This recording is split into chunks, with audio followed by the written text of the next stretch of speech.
Good morning students. நாம் இந்த வகுப்பில் என்ன பார்க்க போகிறோன்னா, 6th ஸ்டாண்டர்டு தமிழ் தான் பார்த்துட்ருக்கோம். டேர்ம் 3ல் செகண்ட் யூனிட்டு. பாடத்தின் தலைப்பு என்னன்னு பார்த்தீங்கன்னா, பாதம் என்ற சிறுகதை தான் நாம் இந்த வகுப்பில் பார்க்க போகிறோம்.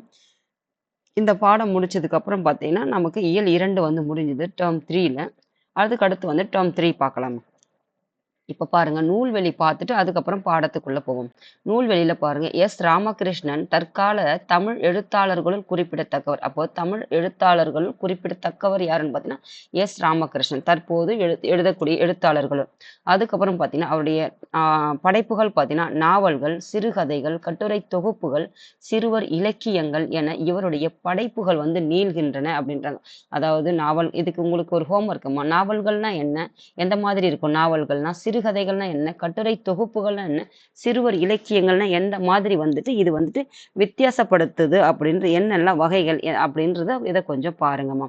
அதுக்கப்புறம் உபபாண்டவம், கதாவிலாசம், தேசாந்திரி, கால்முளைத்த கதைகள் ஆகிய நூல்களை வந்துட்டு இவர் எழுதியிருக்கார். அதெல்லாம் வந்து அவருடைய படைப்புகள். இது எல்லாம் நூல்கள் வந்து இதெல்லாம் எழுதியிருக்கார். உபபாண்டவம், கதாவிலாசம், தேசாந்திரி, கால் முளைத்த கதைகள். அதுக்கப்புறம் பாருங்க, இந்த கதை நம்ம பாதம் என்ற சிறுகதை வந்துட்டு எந்த நூலிலிருந்து எடுக்கப்பட்டதுன்னு பார்த்தீங்கன்னா, தாவரங்களின் உரையாடல் என்னும் சிறுகதை தொகுப்பிலிருந்து எடுக்கப்பட்டது. உங்களுக்கு ஏற்கனவே சொல்லியிருக்கேன், தொகுப்புனா என்னன்னு பார்த்தீங்கன்னா, எல்லா வகையான அந்த சிறு கதைகளை, நிறைய கதை எழுதியிருப்பாரு, அது எல்லாத்தையும் தொகுத்து ஒரே ஒரு தொகுதியா வச்சு, அது தாவரங்களின் உரையாடல் அப்படின்ற தலைப்பின் கீழே அந்த சிறு கதைகளை வந்து தொகுத்திருக்காங்க. இதுதான் வந்து தொகுப்புனா. அதுக்கப்புறம் பாருங்கம்மா, இப்போ வாங்க.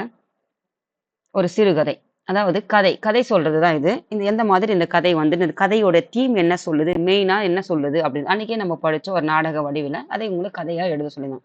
அப்போ அந்த கதைனா என்ன சொல்ல வருதுன்ற அந்த மெயின் தீம் என்னன்னு தெரிஞ்சுக்கணும். ஒரு கதை சொல்றேன்னா அந்த கதை வந்து எதை சொல்ற, எந்த எந்த ஒரு தீமை வந்து சொல்ல வருது அப்படின்றத ஒரு கதை இருக்கணும். அது மாதிரி பாருங்க. கதை என்றால் எல்லோருக்கும் பிடிக்கும். எல்லாருக்கும் என்ன பிடிக்கும்? கதை என்பது எல்லாருக்கும் கேட்கறதுக்கு பிடிக்கும். அப்ப கதையை விரும்பாதவோர் யாரும் இருக்க மாட்டாங்க. அப்ப கதை பிடிக்காதவங்க யாராவது இருக்காங்கன்னா இல்லைன்றாங்க. ஏன்னா கதை சொல்றதுக்கு தான் யாரும் இல்லை. ஆனா கதை கேட்கறதுக்கு எல்லோருக்கும் பிடிக்கும். அதிலும் நம்ப முடியாத கற்பனைகளை கொண்ட விந்தை கதைகள் அனைவரையும் கவரும். அதாவது வந்துட்டு ஒரு சில விஷயங்கள் வந்து நடக்குது இல்லையா? ஆனா நடக்க முடியாத ஒரு கற்பனையான ஒரு விந்தைனா விளக்கக்கூடிய அளவில் இருக்கக்கூடிய கதைகள் வந்துட்டு சொல்லும்போது, அது எப்படி இருக்கும் பார்த்தியா? அது கொஞ்சம் எல்லாரையும் வந்துட்டு ஒரு கவரக்கூடிய வகையில அந்த கதைகள் வந்து இருக்குன்னு சொல்றாங்க. அப்ப கதைகள் சிறந்த கருத்தும் கூறப்படுமானால், ஒரு கதையில வந்துட்டு ஒரு கதை இருக்குது, கதையே சுவாரஸ்யமா இருக்கும் கேட்கறதுக்கு.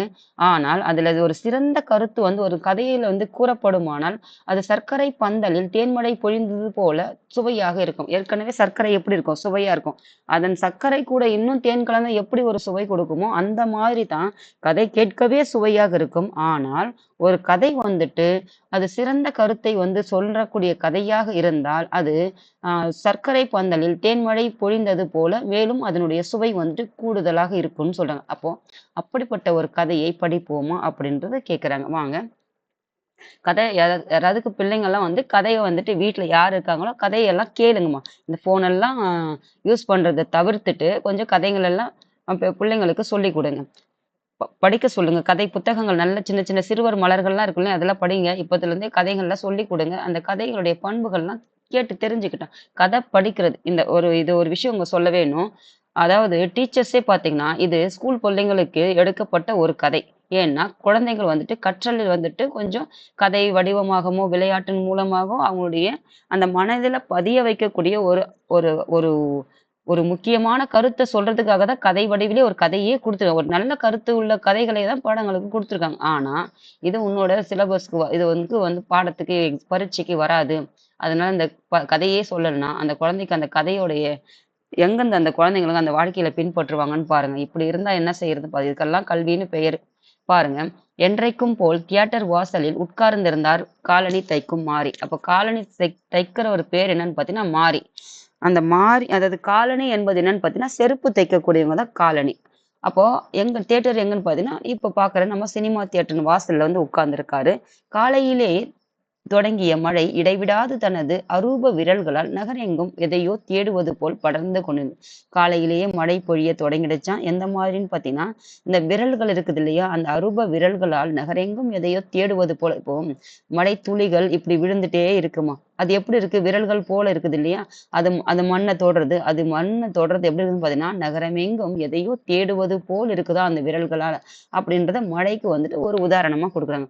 அப்போ எவரேனும் காலணி தைக்க வரக்கூடுமோ என பசியுடன் காத்திருந்தார். யாராவது வருவாங்களா அப்படின்னு சொல்லிட்டு பசியோட காத்திருக்கிறார். ஒரு டீ குடித்தால் கூட பசி அடங்கிவிடும். அந்த அளவுக்கு அவர் பசியோடு இருக்கிறாரு.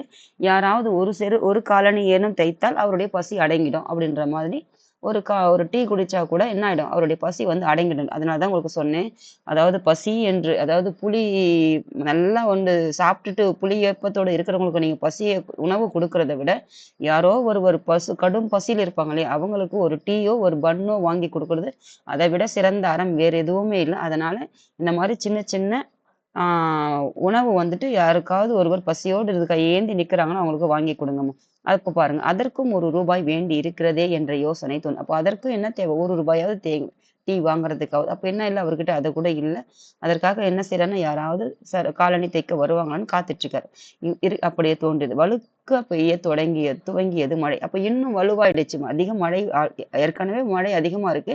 இன்னும் அதிகமா ஆயிடுச்சுன்னு சொல்றாங்க. அப்ப காற்றும் மழையோடு சேர்ந்து கொள்ளும். ஏற்கனவே மழை வந்து கனமழையா இருக்குது. வலுத்து பெய்ய தொடங்குது. அதனுடன் எது சேர்ந்துக்கிடுச்சுன்னு பார்த்தீங்கன்னா, காற்றும் மழையோடு சேர்ந்து இன்னும் வந்துட்டு வலு சேர்க்குதுன்றாங்க மழைக்கு.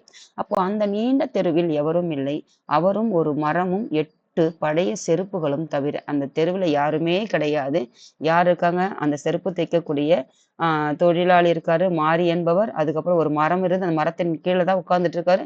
அவர் வச்சிருக்கிற ஒரு பழைய 8 செருப்புகள் மட்டும் வச்சிருக்கிறார். அதை தவிர வேற யாருமே இல்ல அந்த தெருவுலன்றாங்க.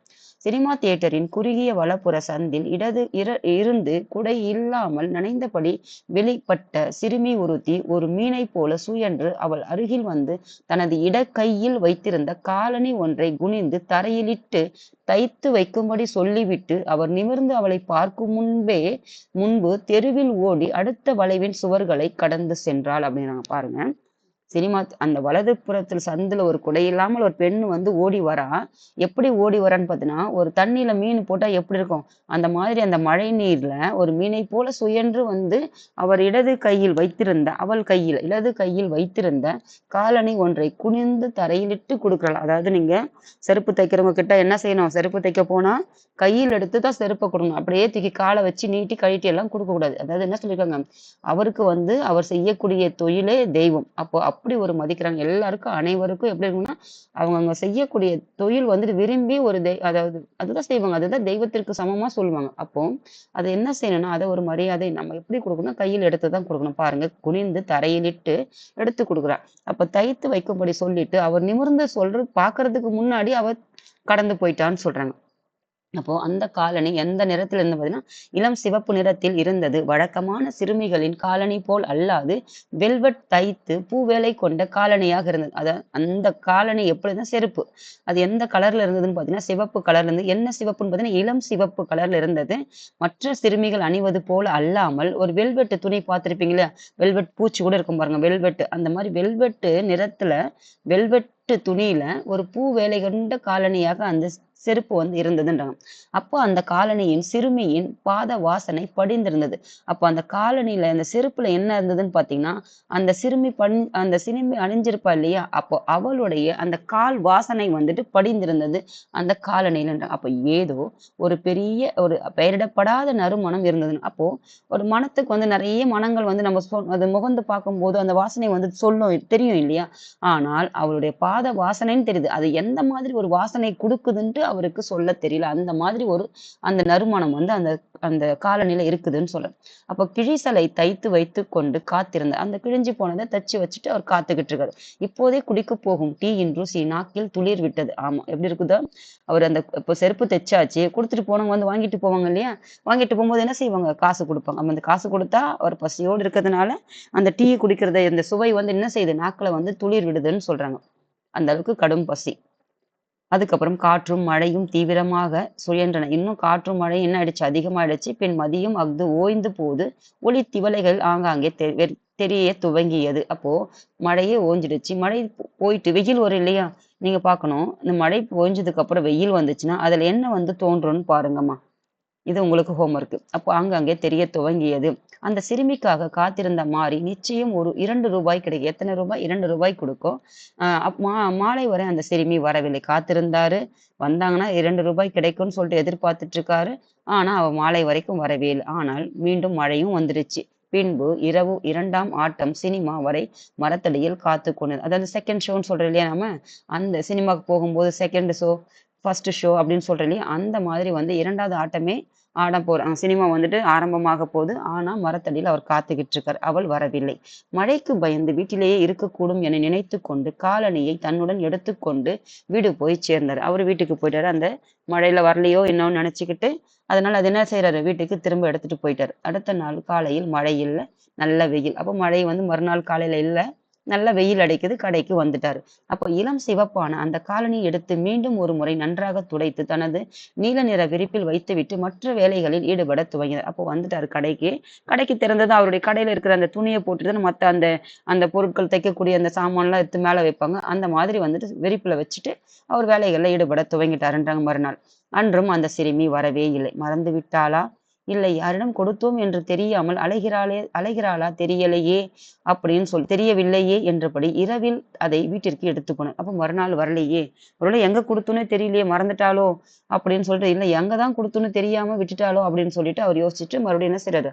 வீட்டுக்கு எடுத்துட்டு போயிட்டார். மறுநாள் 3ஆம் நாள் நாட்கள் என கடந்த போதும் அவள் வரவில்லை. ஆனால் அவர் அந்த காலணியை தினமும் கொண்டு வந்து காத்து கிடந்தார். அப்ப 3வது நாளும் வரல. இப்படியே ஒரு நாளா கடந்து போயிடுச்சு. காத்துக்கிட்டு இருக்காரு. ஓரிரவில் மாரியின் மனைவி அவங்களுடைய மனைவி இருக்காங்க இல்லையா? ஒய்ஃபு அவங்க பார்த்தீங்கன்னா, அந்த காலணியை பார்க்குறாங்க. கண்டால்னா பார்க்குறாங்க. அதன் வசீகர தொற்றிக்கொள்ள கையில் எடுத்து பார்த்தால், அது பார்க்கறதுக்கு எப்படி இருக்குன்னா, வசீகரமா இருக்குது. ஏன்னா, ஒரு செருப்பு தைக்கக்கூடிய தொழிலாளியுடைய மனைவி எப்படி போய் இந்த மாரிலாம் காலணி வந்து அணிஞ்சிருக்க மாட்டாங்க. அத பார்த்த உடனே எப்படி இருக்குன்னு பார்த்தீங்கன்னா, அவங்களுக்கு ஒரு ஈர்ப்பு ஏற்படுது. அதனால அந்த ஈர்ப்பால, அந்த வசீகரத்தினால என்ன செய்றாங்க? கையில எடுத்து பார்க்குறாங்க. எடுத்து பார்த்துட்டு, இது சிறுமியின் காலணி போல் இருந்தது. அதை போட்டு பார்க்க ஆசையாக ஆனா அது சிறுமியினுடைய காலணி தான் சொல்லிட்டு தெரியுது. ஆனாலும் என்ன செய்றாங்க? அந்த வசீகரத்தினால என்ன செய்யணும்? போர்க்கு பாட்டு ஆசை வந்து தூண்டுகிறது. தனது வலது காலில் அந்த காலணியை நுழைத்து பார்த்தால் அது அவளுக்கு சரியாக பொருந்தியது.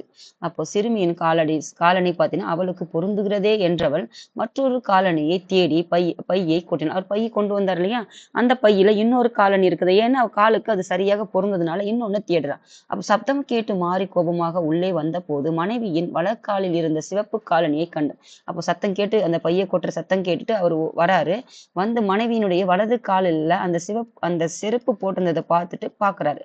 அப்போ ஆத்திரத்துடன் திட்டி அவள் சொல்வதை கேட்காமல் கயற்றச் சொல்லி கிழிந்து விட்டதா என பார்க்க கையில் எடுத்து உயர்த்தினார். அப்போ அவ சொல்றத கேட்காமயே அவளை திட்டிட்டு ஆத்திரத்துடன் என்ன பண்றாருன்னா, அந்த செருப்பை எடுத்து ஏதாவது கிழிஞ்சிருக்கா அப்படின்னு சொல்லிட்டு பார்க்கறாரு. ஆனா எதுவும் கிழியல.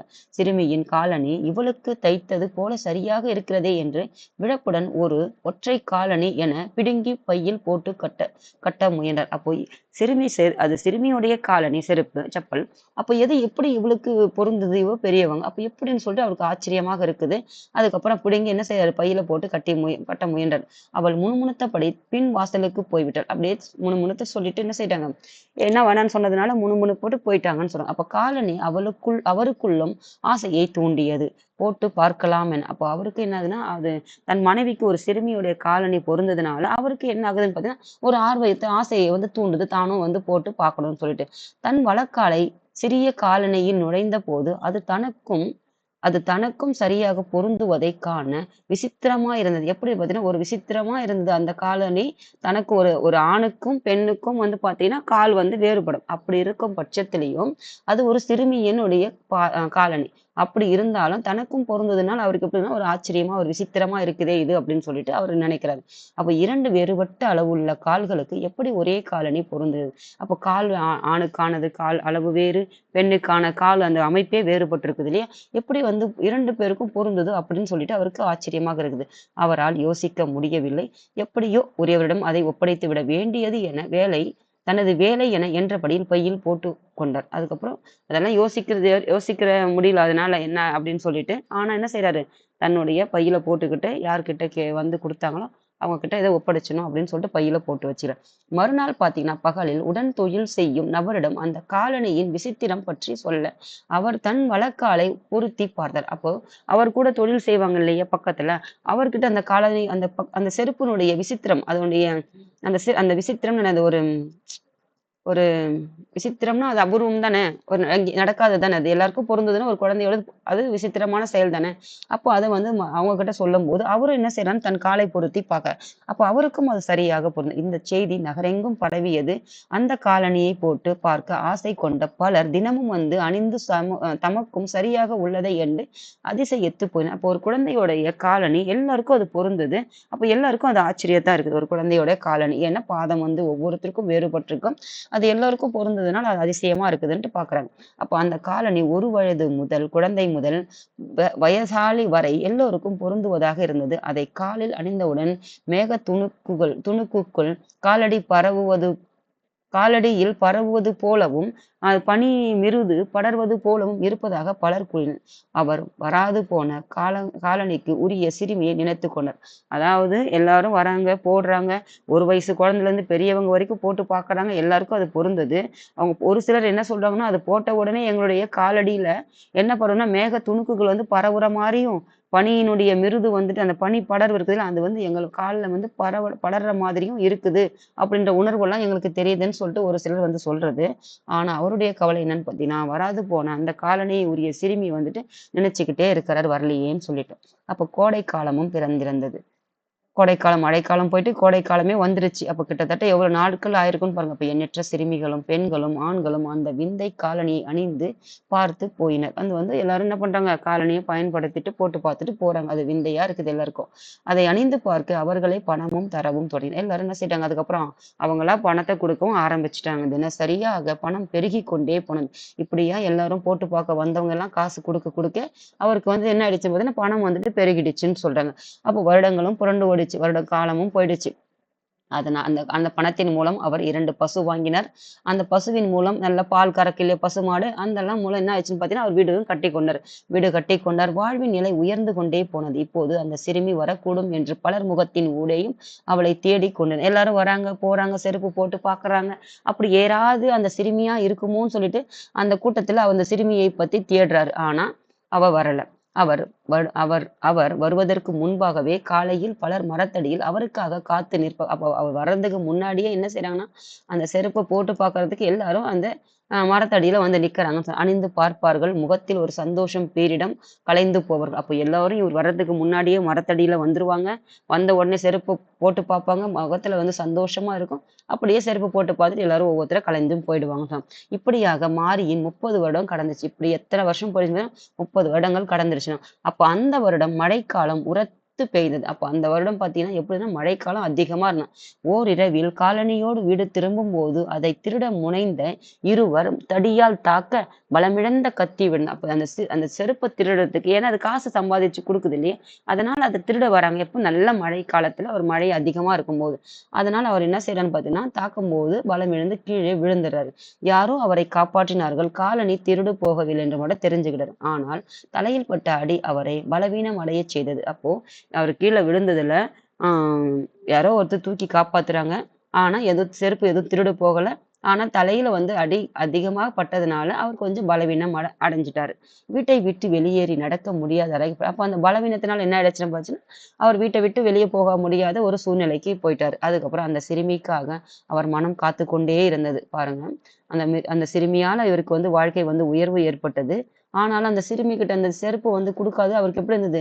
மனசு வந்து காத்துக்கிட்டே இருந்தது. தனது மரணத்தின் முன்பு ஒரு தரம் அவளை சந்திக்க முடியாதோ என்ற ஏக்கம் பற்றிக் கொண்டது. அப்போ நம்ம சாகுறதுக்குள்ள ஒரு முறையேதான் அவளை பத்தி பார்க்க முடியாதா அப்படின்னு மனசு வந்துட்டு ஏக்கமாயிடுச்சு. தான் அவளால் உயர்வு அடைந்ததற்கான கடனை சுமந்தபடி மறிக்க வேண்டும் என்பது வேதனை தருவதாக இருந்தது. அப்போ அவளால இந்த உயர்வு வாழ்க்கை வந்து உயர்ந்தது. அப்படி அடைந்ததற்கான அந்த கடன் அது யாருன்னே தெரியல. அந்த செருப்பு குடுக்காத கொடுக்காத போது அவர் சாகும்போது அந்த கடனை சுமந்தபடி தானே போக வேண்டிய அந்த வேதனை வந்துட்டு அவருக்கு மிகப்பெரிய வேதனையாக இருந்ததுன்றாங்க. பார்வையாளர்கள் அவர் வீடு தேடி வந்து அணிந்து பார்த்துக்கணும். அப்போ அவரால் கடைக்கு போக முடியல. அதனால என்ன செஞ்சுட்டாங்க, பார்வையாளர்கள் செருப்பு போட்டு பார்க்குறவங்க எல்லாம் வீட்டுக்கே வந்து அத வந்துட்டு பார்த்து அந்த காலணிய பார்த்து காசு குடுத்துட்டு போகவும் ஆரம்பிச்சுட்டாங்க. இப்படியா போயிடுச்சு 30 வருடங்கள். அப்போ ஒரு மழை இரவில் ஒரு நாள் மழை பொழியுது. மழை இரவில் பார்த்தீங்கன்னா, பார்வையாளர் யாவரும் வந்து போய் முடிந்த பின்பு கதவை மூடி மாறி உள்ளே திரும்பும்போது யாரோ கதவை தட்டும் சத்தம் கேட்டது. எல்லோரும் வந்து பார்த்துட்டு போயிட்டாங்க. அப்போ கதவு மூடும்போது யாரோ வந்து கதவு தட்டுற சத்தம் கேட்டது. கதவை திறந்தபடி அப்போ கதவை திறந்துட்டு காலையில வாருங்கள் என சொன்னார். யாரோ வந்து மறுபடியும் செருப்பு போட்டு பார்க்கறதா வராங்கன்னு சொல்லிட்டு அப்படின்னு சொன்னாரு. கதவை திறந்தபடி சொன்னதுக்கப்புறம், மத்திய வயதில் ஒரு பெண் நனைந்தபடி நின்றிருந்தாள். எப்படின்னு பார்த்தீங்கன்னா, ஒரு குறிப்பிட்ட 30 வயசு ஆயிடுச்சு. அப்போ ஒரு சிறுமியா இருந்தவங்க என்னன்னு பார்த்தாங்கன்னா, ஒரு நடுத்தர வயது பெண்மணி வந்துட்டு ஆயிட்டாங்க. அப்போ அவள் தனிவான குரலில் சொன்னாள், "வெகு தாமதமாகி விட்டது. எனது காலணியை தைத்து விட்டீர்களா? இல்லையா?" அப்படின்னு சொல்லிட்டு. வெகு தாமதம் இல்ல, 30 வருட காலம் ஓடிவிட்டது. ஆனா அவங்க என்ன சொல்றாங்க, "வெகு தாமதம் ஆயிடுச்சு. என்னுடைய காலணிய வந்து தச்சுட்டீங்களா? இல்லையா?" அப்படின்னு கேட்கறாங்க. அவளை அடையாளம் கண்டு விட்டார் மாறி. அதே சிறுமி. அந்த பெண் தன் கையில் இருந்த கூடையில் இருந்த சிவப்பு நிற இட இடக்கால் காலணியை எடுத்து அவர் முன்னே காட்டி சொன்னாள். அதாவது அவ ஏற்கனவே ஒரு செருப்பு வச்சிருப்பா இல்லையா? அது வலது கால் தான் குடுத்துருக்கா. அந்த இடது கால் செருப்பை காட்டி, இதே மாரி வந்து குடுத்திருந்தேனே அப்படின்ட்டு தன் இடது காலணி தைத்து கொடுத்தது நினைவிருக்கிறதா? தைக்க கொடுத்தது அப்படின்ட்டு அந்த வலது காலுடைய காலணியை காட்டி கேட்கிறா. அவர் தலையாட்டியபடி தன்னிடம் இருந்த காலணியை எடுத்து வந்து துடைத்து அவளிடம் காட்டினார். அப்ப எடுத்துட்டு வந்து துடைச்சு குடுத்துட்டாரு. அவள் கைகளில் திறந்தபடி அந்த விந்தையை எடுத்துச் சொன்னார். அவ கையில குடுக்கும்போது நடந்தது இல்லையா? எல்லாரும் வந்து காலுக்கு பொருந்ததுன்னு சொல்லிட்டு. அப்போ இதையெல்லாம் அவகிட்ட சொல்றாரு. இந்த காலணி உலகின் எல்லா பாதங்களுக்கும் பொருந்துகிறது. அப்போ இந்த உலகத்தில் இருக்கிற எல்லா பாதங்களுக்கும் அந்த காலணி வந்து பொருந்துகிறது. இது எப்படி விசித்திரமானது தானே! அப்படின்றது அவருக்கு ஒரு ஆச்சரியமாக இருக்குது. இதுதான் வந்து கதையினுடைய முக்கியமான ஒரு தீம்மா. அதுக்கப்புறம் பாருங்க. அவள் ஆச்சரியம் என்று தலையாட்டினாள். அவளுக்கு எந்த ஒரு ஆச்சரியமும் கிடையாது. அவர் சொன்னாரு. அதுக்கு அவருக்கு ஆச்சரியமே ஏற்படல. அப்போ தன்னிடம் இருந்த நாணயம் எதையோ அவரிடம் கூலியாக கொடுத்துவிட்டு, கூடையில் அந்த காலணியை போட்டாள். அப்போ அது ஏதோ ஒரு காசு குடுத்துட்டு, அத தச்சதுக்கு அவ எடுத்துக்கிட்டு போயிட்டா. இந்த சொத்து, வாழ்வு யாவும் அவள் தந்தது. அப்ப தான்கிட்ட இருக்கிற சொத்து, இப்படி நல்ல ஒரு வசதியான வாழ்க்கை, இது எல்லாம் யார்கிட்ட இருந்து வந்ததுன்னு பார்த்தீங்கன்னா, அந்த செருப்பால தான. அப்ப அவளால் வந்தது தான் அப்படின்னு சொல்லிட்டு, அவள் யார் என அறிய ஆவலாகி கேட்டார். அவள் யாரு அப்படின்னு சொல்லிட்டு. ஏன்னா, அவர் இந்த வாழ்க்கைக்கு காரணம் அவள். ஆனா, அத பத்தி தெரிஞ்சுக்கணும் ஒரு ஆர்வம் இல்லையா? அதனால அவர் கேட்கிறார். பதிலுக்கு சிரித்தபடி மீண்டும் மழையில் வெளியேறிச் சென்று விட்டாள். அவள் எதுவும் சொல்லாம என்ன பண்ணிட்டா? சிரிச்சுட்டே அவ போயிட்டான்னு சொல்றாங்க. அதுக்கப்புறம் தெருவின் விளக்கு கம்பம் அருகே ஒரு தெருவினுடைய விளக்கு கம்பம் இருக்குது இல்லையா? அங்க போயிட்டு நின்று நின்ற அவள் கூடையில் இருந்த 2 காலணிகளையும் எடுத்து தரையில் இட்டு காலில் அணிய முயன்றாள். அப்போ கூடையிலிருந்து செருப்பு எடுத்து என்ன செய்றா? கால்ல போட்டு பார்க்கிறாள். அவள் கொண்டு வந்த அந்த இடது காலணி அவகிட்ட இருந்தது வந்து அந்த இடது காலணி வந்துட்டு சரியாக பொருந்துகிறது. ஆனால் தைத்து வாங்கின வலது பாத காலணியை அணிந்தபோது அது பொருந்தவில்லை. சிறியதாக இருந்தது. ஏன் அப்படி சிறியதாக இருந்ததுன்னு இதுதான் வந்து கதையோட முக்கியமான மைய கருத்து என்னன்னு பார்த்தீங்கன்னா, இந்த கதை சொல்ல வர்றது என்னன்னு பார்த்தீங்கன்னா, எப்படி வந்துட்டு இந்த செருப்பு வந்துட்டு இந்த செருப்பு வந்துட்டு இதுதான் வந்து உலகம். செருப்பு தான் வந்துட்டு எப்படி பாக்குதுன்னு பார்த்தீங்கன்னா, உலகம் வந்துட்டு எல்லோருக்கும் ஒரே மாதிரியான வாழ்க்கை இருக்குது அப்படின்னு தான் இந்த சமூகம் வந்து பாக்குது. ஆனால் இந்த செருப்பு என்ன சொல்லுதுன்னா, ஆனா வாழ்க்கை வந்து தனிப்பட்ட முறையில பார்த்தீங்கன்னா, ஒவ்வொருவருக்கும் வேறு வேறுமான வாழ்க்கை முறைகள் இருக்குது.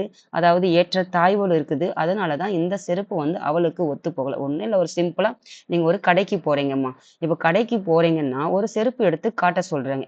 எடுத்து காட்ட சொன்னீங்கன்னா, அது வந்துட்டு எல்லாருக்கும் ஒரு பொதுவான ஒரு சைஸ் இருக்குல்ல, அத எடுத்து உங்களுக்கு குடுக்குறாரு கடைக்காரனே வச்சுக்கோங்க.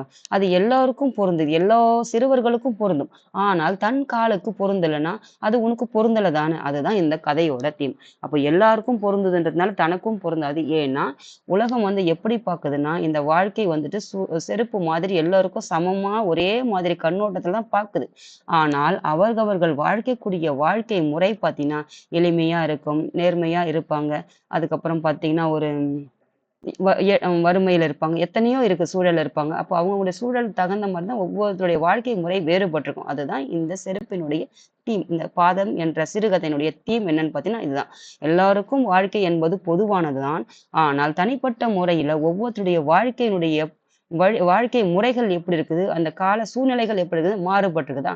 அதுதான் இந்த கதையுடைய தீம். இந்த கதையிலிருந்து என்ன தெரிஞ்சுக்கணும்னா, இதுதான் நீங்க ஒவ்வொரு கதைய பத்தி நீங்க படிக்கிறீங்கன்னா, அதனுடைய தீம் என்னன்ட்டு தெரிஞ்சுக்கணும். மைய கருத்து தான் நமக்கு கதைக்கு முக்கியம். நீங்க கூட கதை எழுதுங்க. ஏதாவது ஒரு மைய கருத்த வச்சு ஒரு கதை எழுதுங்கம்மா. சின்ன சின்ன குட்டி குட்டி கதை உங்களால முடிஞ்சது எழுத பழகுங்க. பாருங்க. கற்ற பின் இந்த பாருங்க. கற்ற பின் சில மட்டும் நான் கேட்கிறேன். அதுக்கு மட்டும் பாருங்கம்மா. அதுக்கப்புறம் பாருங்க. தனக்கு பெரும் அவமானத்தை தந்த காலணியை திரும்ப ஒப்படைக்க வேணுமென வருமானத்தை ஐயோ வருமானத்தை தனக்கு பெரும் வருமானத்தை தந்த அந்த காலணியை திரும்ப ஒப்படைக்க வேண்டும் என மாறி நினைத்தது ஏன்? ஏன் வந்து நல்ல வருமானம் வருது, ஏன் திரும்ப கொடுக்கணும்னு நினைச்சாரு? அது என்ன காரணம்? அதை நீங்க வகுப்புல என்ன சொல்லியிருக்காங்க பார்த்தீங்கன்னா, ஏன் அவரு அப்படி நினைச்சாருன்ட்டு உங்களை கலந்துரையாட சொல்லியிருக்கிறாங்க. டிஸ்கஸ் பண்ணுங்க. அதுக்கப்புறம் 2வது பாருங்க, மீண்டும் அந்த பெண்ணுக்கு காலணி பொருந்தாது தீயில்.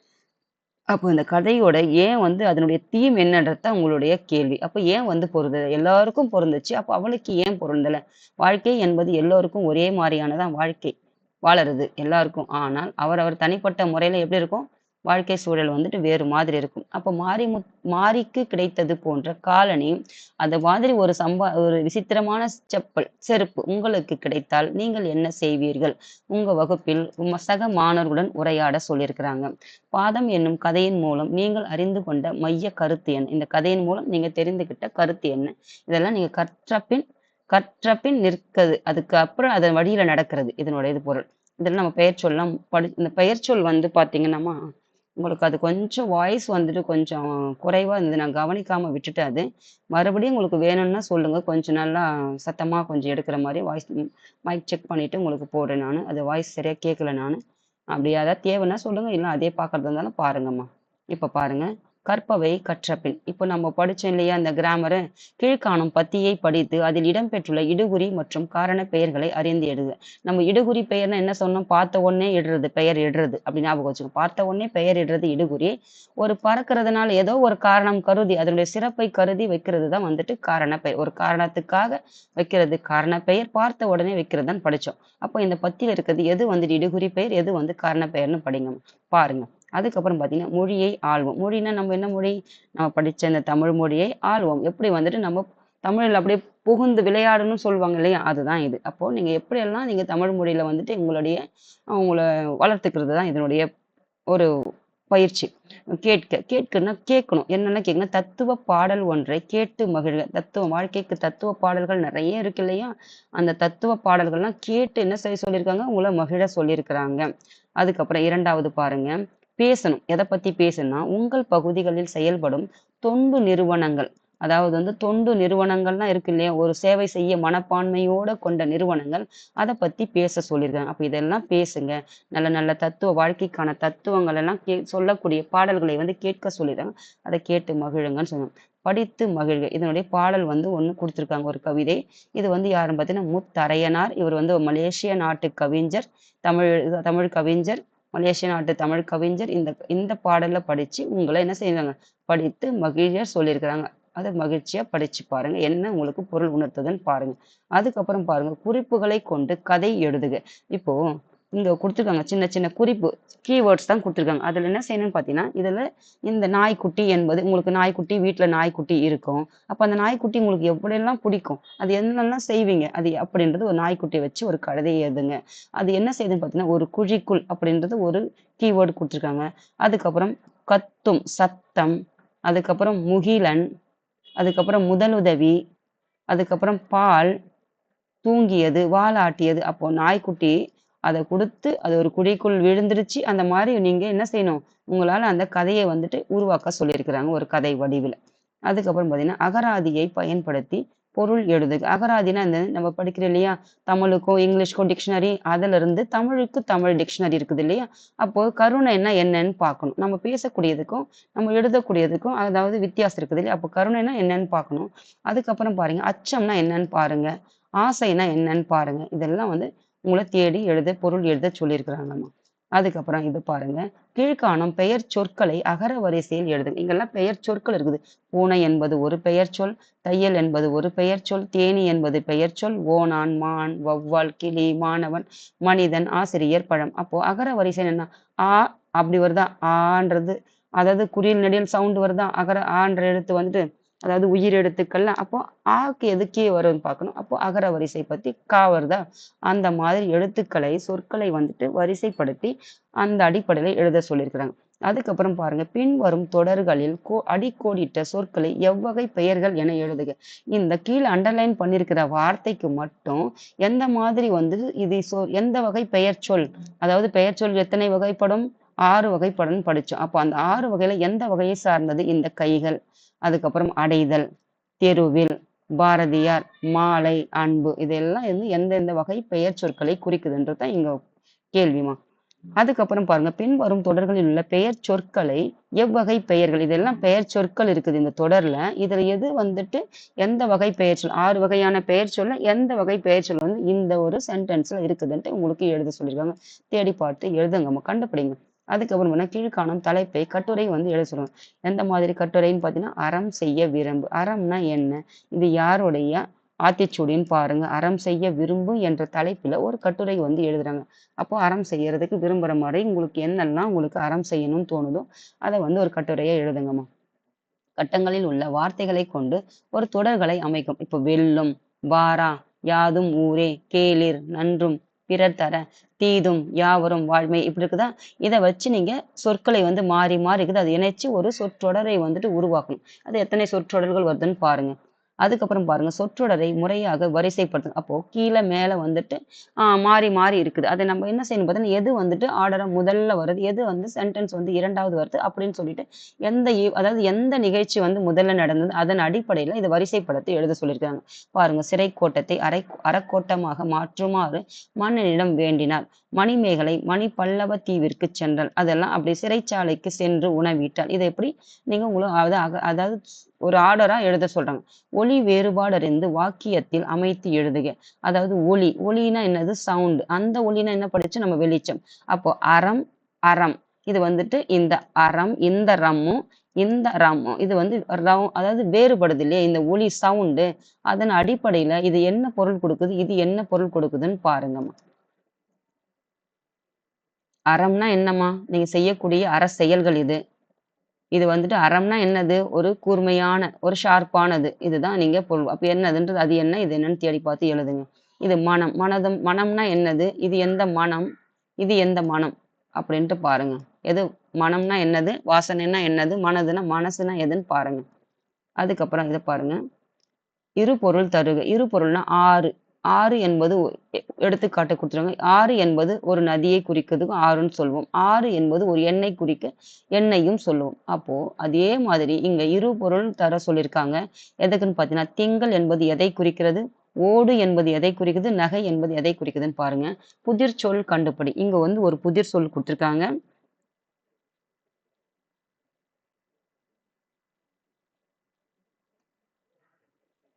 இச்சொல் 3 எழுத்துச் சொல். அந்த புதிர் சொல் என்னன்னு பார்த்தீங்கன்னா 3 எழுத்துக்கூடிய ஒரு சொல்லு தான் அந்த சொல்லு, அந்த புதிர் சொல். உயிர் எழுத்துக்கள் வரிசையில் முதல் எழுத்து அச்சொல்லின் முதல் எழுத்து. உயிர் எழுத்து வரிசையில 12 எழுத்துக்கள் இருக்கு. அந்த வடிவத்துல வர்றது முதல் எழுத்து தான் இந்த சொல்லுடைய முதலுன்றாங்க. அப்போ வல்லின மெய் எழுத்துக்களின் வரிசையில் கடைசி எழுத்து இச்சொல்லின் வல்லின எழுத்துக்கள் இருக்குது இல்லையா, கசட தப்பற அந்த மாதிரி எழுத்துக்கள் அதுல வரக்கூடிய கடைசி எழுத்து தான் வந்து 2வது எழுத்தாக வருதாம். அதுக்கப்புறம் வாசனை என்னும் பொருள் தரும் வேறு சொல்லின் கடைசி எழுத்து. அப்ப வாசனை என்னும் சொல்லுக்கு வந்துட்டு இன்னொரு சொல் இருக்குது இல்லையா, வேறு சொல். அந்த சொல்லினுடைய கடைசி எழுத்து தான். அப்போ வாசனை என்ற சொல்லுக்கு வேறு சொல் என்ன, அந்த வேறு சொல்லினுடைய கடைசி எழுத்து இந்த சொல்லினுடைய 3ஆம் எழுத்து அஃது என், அதுதான் வந்து புதிர் சொல் உங்களுக்கு. அதுக்கப்புறம் பார்த்தீங்கன்னா கட்டத்தில் உள்ள சொற்களை கொண்டு தொடர்களை உருவாக்குக. இதுல வந்து என்ன சொல்லிருக்காங்கன்னா ஒரு சொற்றொடரை வந்து உருவாக்க சொல்லியிருக்காங்க. அதுக்கப்புறம் பாருங்க செயல் திட்டம். நீங்கள் சேவை செய்ய விரும்பும் பணிகளை பட்டியலிடுக. அதாவது நீங்க எந்த மாதிரி எல்லாம் சேவை செய்ய விரும்புறீங்க அந்த சேவையுடைய பட்டியலிட சொல்றாங்க. அதுக்கப்புறம் உயர்ந்த குறிக்கோளை அடைந்து வெற்றி பெற சாதனையாளர்கள் தொகுப்பு ஒன்றை தயாரிக்க. அப்ப யாரெல்லாம் வந்துட்டு ஒரு குறிக்கோள் வச்சு சாதனையாளர்களா இருக்கிறாங்க இல்லையா, அவங்களை வந்து ஒரு தொகுப்பு ஒன்றை உங்களை தயாரிக்க சொல்லியிருக்கிறாங்க. அதுக்கப்புறம் பாருங்க, "கற்றபின் நிற்க அதற்கு தக." கத்துக்கிட்டீங்க, படிச்சுட்டீங்க. படிச்சதுக்கப்புறம் படிச்ச வழியில நடக்கணும் இல்ல? அதுதானே முக்கியம். படிக்கிறது அதுக்கு தானே. அப்ப அத பாருங்க. என் பொறுப்புகள், உன்னுடைய பொறுப்புகள்லாம் என்னன்னு பாருங்க. வீட்லயாகட்டும், இல்லாட்டி எங்க இருந்தாலும் உனக்குன்னு ஒரு பொறுப்பு இருக்குல்ல. வீட்லயும் உனக்குன்னு ஒரு பொறுப்பு, வெளியிலயும் உனக்குன்னு ஒரு பொறுப்பு. அதுதான் என்னன்னு பாருங்க. உணவை வீணாக்க மாட்டேன். நீ எங்க சாப்பிட்டாலும் என்ன செய்யக்கூடாது? உணவை வீணாக்கக் கூடாது. ஏன்னா, நீ வீணாக்கக்கூடிய ஒரு ஒரு உணவு, அது அடுத்தவருக்கானது. அதனால என்ன செய்யக்கூடாது?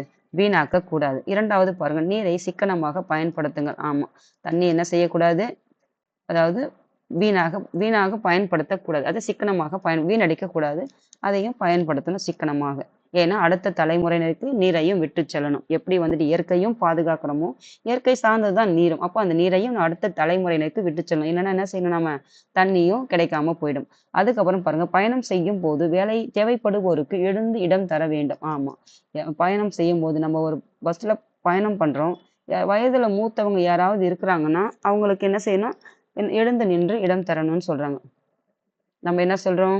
அந்த ஊனமுற்றோர் எதிர்கிற அவங்களுடைய சீட்லயும் போயிட்டு நம்ம உட்கார்ந்துக்கிறோம். அதுக்கப்புறம் பாருங்க, எல்லா உயிர்களிடத்தும் அன்பு செலுத்தணும். என்ன செய்யணும்? உலகத்தில் உள்ள எல்லா ஜீவராசிகளும் கிட்ட என்ன செய்யணும்? அன்பு செலுத்த வேண்டும். அததான் யார் சொன்னாங்கன்ட்டு போய் பாருங்கம்மா. இப்ப பாருங்க, கலைச்சொல். கலைச்சொல்னு அதாவது ட்ரஸ்ட்னா என்னன்னு பார்த்தீங்கன்னா, அறக்கட்டளை. அறக்கட்டளைன்னா எந்த மாரி அறக்கட்டளைன்னு பார்த்தீங்கன்னா, நம்ம பார்த்துருப்போம். தொண்டு நிறுவனங்கள், அதாவது கல்வி சார்ந்த நிறுவனங்கள் இருக்கும் அறக்கட்டளை. அதுக்கப்புறம் மக்கள் நலன் சார்ந்த அறக்கட்டளை இருக்கும். மருத்துவம் சார்ந்த அறக்கட்டளை. இதெல்லாம் வந்து ட்ரஸ்ட்டுன்னு சொல்லுவாங்க. தன் ஆர்வலர்னா யாருன்னு பார்த்தீங்கன்னா, வாலண்டியர்னா என்னன்னு பார்த்தீங்கன்னா, அதாவது ஒரு சேவை மனப்பான்மை. எந்த ஒரு பயனையும் கருதாமல் ம வ மன சேவை மனப்பான்மை கொண்டு இது யார் இருந்தாங்கன்னு பாருங்க. சேவை மனப்பான்மையோடு அதாவது வந்து எந்த ஒரு எதிர்பார்ப்பும் இல்லாமல் அவங்க தான் வந்துட்டு தன் ஆர்வலர். அதுக்கப்புறம் பாருங்க, இளம் செஞ்சிலுவை சங்கம். இது வந்து இந்த சங்கம் வந்து எதற்குன்னு பார்த்தீங்கன்னா, ஜூனியர் ரெட் கிராஸ் என்பது இதனுடைய பொருள். அதாவது வந்து இந்த இந்த மழை அந்த மாரி எல்லாம் ஒரு இந்த மழை காலங்கள்ல பார்த்தீங்கன்னா, இந்த பேரழிவுலாம் ஏற்படுது இல்லையா? அந்த மாரி காலத்துலலாம் போயிட்டு உதவி பண்ணுவாங்க இல்லையா? அவங்கள தான் இது வந்து குறிக்குமா. அதுக்கப்புறம் சாரணியர். இதெல்லாம் வந்துட்டு சேவை மனப்பான்மை வந்துட்டு மாணவர்களுக்கு உங்களுக்கு இப்பவே வளர வேண்டும் அப்படின்றது ஒரு கொடுக்கப்பட்டதா. மாணவர்கள என்ன பண்றது? ஒரு மனித நேயத்தோடோ, ஒரு சமூக பற்றாளனாரோ வளர்க்க வேண்டியதா இந்த சங்கங்கள் எல்லாம், இந்த இயக்கம், இந்த அமைப்புகள்லாம். அதுக்கப்புறம் பாருங்க, சாரணியர். அதாவது ஸ்கவுட்ஸ் அண்ட் கைட்ஸ். அதாவது இது எத சொல்லுதுன்னு பார்த்தீங்கன்னா, ஒரு ஒரு டிசிப்ளின், ஒரு தன்னம்பிக்கையாகவோ, ஒரு ஒழுக்கத்தோடோ, ஒரு மாணவர்கள வந்து ஒரு வளர்க்கக்கூடிய ஒரு அமைப்பு தான் இந்த சாரணியர் என்ற ஒரு அமைப்பு. அதுக்கப்புறம் பாருங்க, சமூக பணியாளர். சமூக பணியாளர் யாருன்னா, சோசியல் ஒர்க்கர். அதாவது அதாவது மற்றவர்களுக்காக சேவை செய்ய மனப்பான்மை கொண்டவர்கள் தான் இவங்கள சொல்லுவாங்க. சோசியல் ஒர்க்கர்ன்னு சொல்லிட்டு. அதுக்கப்புறம் இதோட இந்த பாடம் வந்து நிறைவடையுது. நம்ம திருக்குறள் பார்த்து முடிச்சுட்டோம். அதுக்கப்புறம் பார்த்தீங்கன்னா, 3வது இயல்ல வந்துட்டு இப்போ இந்த பார்க்கக்கூடிய இந்த படங்கள்லாம் அங்க இருக்கிறவங்களுக்கு யாருக்கெல்லாம் பொருந்துச்சுன்ட்டு கொஞ்சம் பாருங்கம்மா. ஏன்னா, இந்த பாடம் வந்து அடுத்தது இதனுடைய தொடர்ச்சியினோடு இதனுடைய சில அந்த பார்க்குறவங்களுக்கு அது பொருந்தக்கூடிய வார்த்தைகளாக இருக்கும். அதனால யாருக்கு அது பொருந்துதுன்னு சொல்லிட்டு, இங்க பார்த்த சில வார்த்தைகள், இந்த கலைச்சொற்கள் மூலம் நீங்க பார்த்தது யாருக்கு பொருந்துதுன்னு பாருங்கம்மா. Thank you. அடுத்தது 3வது இயல்ல பார்க்கலாம்மா.